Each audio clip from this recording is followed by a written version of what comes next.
What's up guys, I'm Deirdre and today we're talking about 3 ways that I build and maintain my skin's collagen. When we talk about anti-aging, we are talking really about building collagen, maintaining the collagen that you have. Because as we age, we do have less collagen. And the way that manifests physically is that we have less elasticity, we have less skin density, skin volume, and we have more fine lines and wrinkles. So all this marketing geared towards anti-aging or well-aging, most of it is targeting those signs, those loss of collagen. And while a whole bunch of things are marketed as targeting those, there are a handful that have been scientifically proven to actually help cultivate, help rebuild, help maintain your collagen. And these are the 3 things that I take the most seriously in my routine and that I am just diligent with in order to maintain my youthful appearance for as long as I can. Okay, so the first method for maintaining your collagen, for really rebuilding that collagen and maintaining a youthful appearance is a supplement. It's my collagen peptides. This specific one is from NeoCell. This is my first time using this brand. I'm really not brand specific. What's important to me is that I have 10 grams of collagen peptides in my tea in the morning. I recently watched a video where Dr. Dre talked through the results of a meta-analysis that was done about collagen peptides and supplementation of them. And she goes into great detail in her video, and I'll link that below. But I think what's important for you to take away is that the meta-analysis concluded that taking collagen peptide supplements did improve skin elasticity and facial wrinkles. So, mic drop, that's all you need to know. To me, that meta-analysis is supportive of the differences that this makes in my skin. And it is something that I'm dedicated to continuing with. Okay, number 2 is my tretinoin. Tretinoin is a topical form of vitamin A. It is arguably the most important anti-aging skincare ingredient.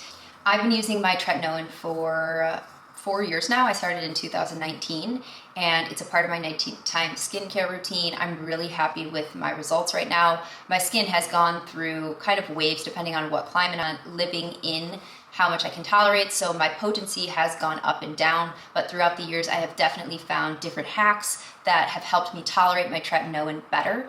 One of those is switching to a mineral sunscreen. I made a video about that, so I will link that here. This is a non-negotiable in my routine. It will forever remain in my routine. In my formula, I have tretinoin, tranexamic acid, and niacinamide, and the only prescription ingredient here is tretinoin, so I can get the other 2 ingredients over the counter. And Curology did just raise their prices quite a bit, so I am considering just going to the kind of like generic Tretinoin that you'll see in a tube. I have never tried just that. I've always been on a Curology formula, so interested to know if any of you all have switched from like a customized formula straight to the tretinoin, and if so, what your results were like or what the transition was like, because I am just thinking about experimenting with that. But no matter how I'm getting my tretinoin, it's really the number 1 priority in my skincare routine. If you need any recommendations for starter retinols, or if you want to hear more about how I was able to adjust my skin to my tretinoin, please let me know.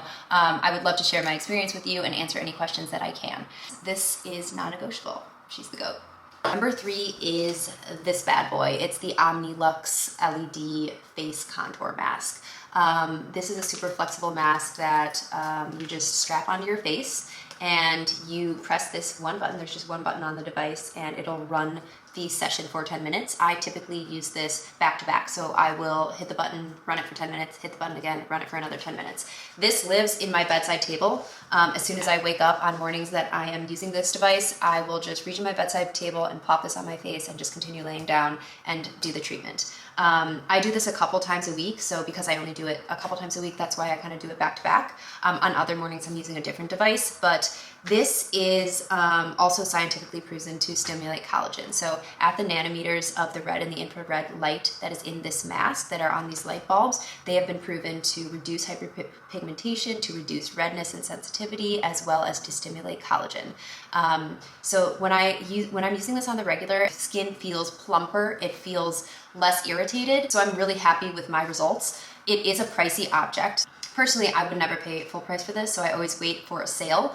But I do think that it's worth it because while it is expensive, it is something that you can use and use and use over and over again. And I think that that's where you are going to get the most bang for your buck, these at-home devices.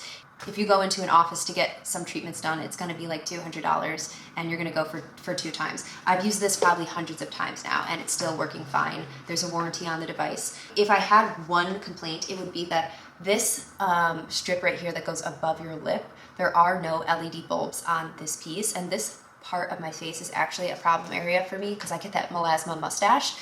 So I would love for there to be bulbs there so that I could actually treat that part of my face. But other than that, no complaints for this device. I do want to mention that on the website, it does say that if you're using tretinoin, that there might be a reaction. There's between a 5% and 10% chance of a reaction if you're using tretinoin. Obviously, I'm using tretinoin. I have never had a reaction to this at all. No matter what state my skin is in, this is not something that is irritating to the skin at all. Also, if you're looking at other brands, I would suggest that you look for the specific nanometers of red and infrared light. So I will leave those below. They are like 600 red nanometers and 830 infrared nanometers. Those are the nanometers that have been scientifically proven to be effective in treating those concerns. So there are tons of red light masks on the market, but the way to find if they are actually going to be effective is to ensure that the nanometers are those that are set out in the studies. Okay, so those are my 3 ways that I am absolutely dedicated to increase the cultivation of collagen from within the skin, but I can't leave without mentioning a bonus 4th, and I just want to remind you that the single greatest factor of aging is through sun exposure. So UV rays are absolutely culprits for breaking down your collagen, which is why you need to use your SPF, like every day use your SPF. I only use mineral sunscreens, so if that's of interest to you, I will link a video in which I discuss my top 5. Spoiler alert, this one is my favorite, but there's application tips and everything like that, so please check that out. But yes, that wraps it up. Those are my 3.5 ways that I build collagen in my skin. I hope you enjoyed the video. Thank you so much for spending some time with me today and for considering liking and subscribing below. But until next time, maybe I will like fix my posture and figure out how to sit in front of this camera, but if not, then I'll see you next time. Okay, bye.